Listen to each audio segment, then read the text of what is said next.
माननीय एडवोकेट आबिद अली साहब, उनको मैं आमंत्रित करूंगा कि वह आए और समय का ध्यान रखते हुए अपना उद्बोधन रखें। माननीय आबिद अली साहब।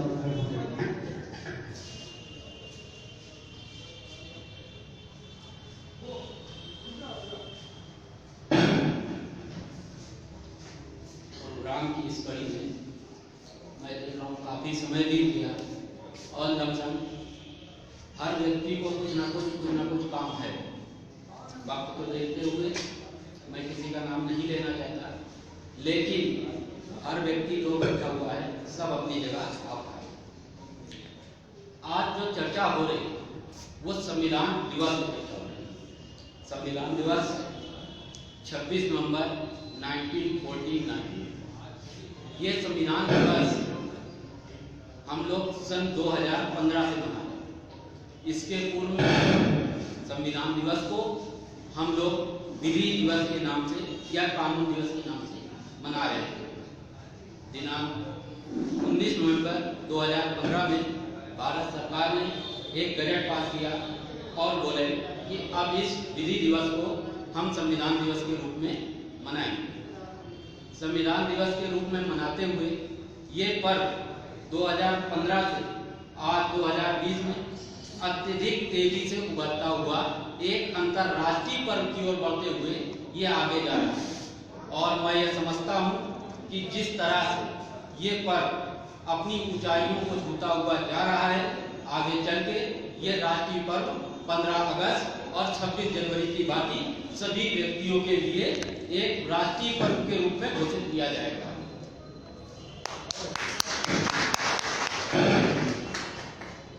संविधान सभा के अंतर्गत जब संविधान बनाया जा रहा था तो माननीय अंबेडकर जी के आगे बहुत सी समस्याओं का सामना करना पड़ा।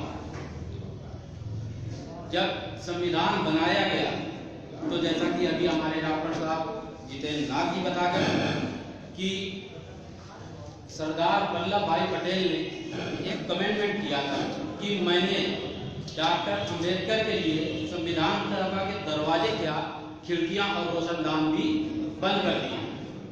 लेकिन संविधान को लिखते हुए तमाम परेशानियों से गुजरते हुए डॉक्टर भीमराव अंबेडकर साहब ने संविधान को आगे बढ़ाया। संविधान निर्माण में अधिकांश कार्य डॉक्टर भीमराव अंबेडकर के हाथों से हुआ।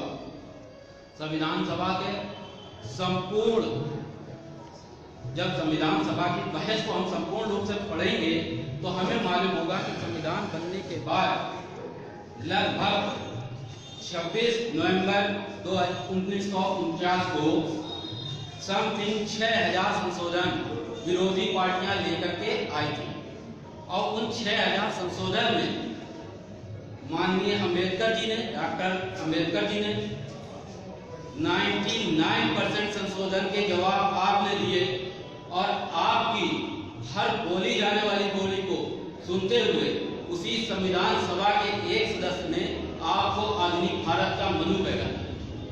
और इसके अलावा इसी संविधान सभा की सारी बहस को सुनते हुए हर चीजों का जवाब अंबेडकर जी देते हुए एक सदस्य ने उन्हें पंडित अंबेडकर कहा था।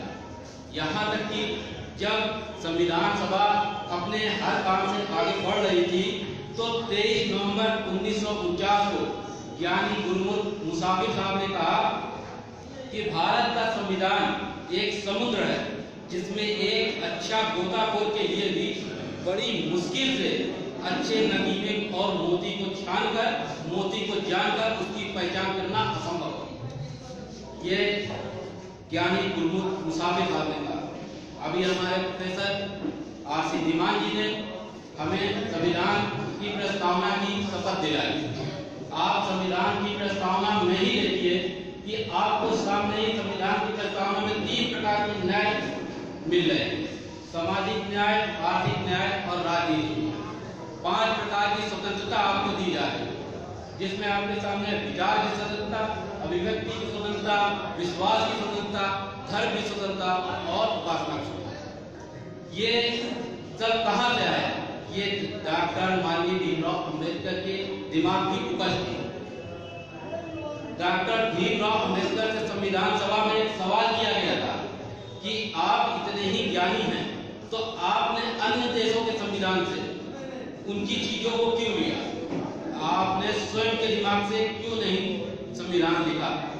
तो संविधान सभा के अंतर्गत ही डॉक्टर भीमराव अंबेडकर जवाब देते हैं कि किसी भी चीज के, किसी भी अच्छी चीज को ग्रहण करना उसकी नकल करना नहीं है, उसको अच्छा समझ के ग्रहण कर लेना है।